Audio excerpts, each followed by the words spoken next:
Oxidants ఇట్లాంటివి బాగా ఎక్కువ ఉన్నాయట.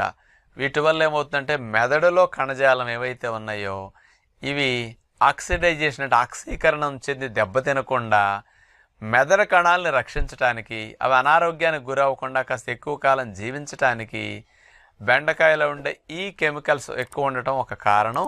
దీని ద్వారా జ్ఞాపక శక్తి పెరగటానికి, ఆలోచన శక్తి బాగా పనిచేయటానికి, ఇట్లాంటివి బాగా ఎక్కువగా బెండకాయ వల్ల లాభాలు స్పెషల్గా దీనికి మెదడుకు బాగా పనికొస్తున్నది. నేర్చుకునే శక్తి కూడా, లెర్నింగ్ ఎబిలిటీ బాగా పెరుగుతున్నది బెండకాయ తినటం వల్ల అనేది స్పెషల్గా స్పెయిన్ దేశస్తులు మరొక పరిశోధన ద్వారా, అంటే బెండకాయకి మన బుద్ధి పెరగటానికి, తెలివితేటల మేధాశక్తికి, జ్ఞాపక శక్తికి బాగా పనిచేస్తున్నదని స్పెషల్గా వాళ్ళు అందించడం జరిగిందనమాట. చేత ఈ 2 రకాల లాభాలకి బెండకాయ చక్కగా ఉపయోగించుకోవచ్చని వారు ఇచ్చిన పరిశోధన ద్వారా అర్థమవుతుంది. ఇంకొక ప్రధానమైన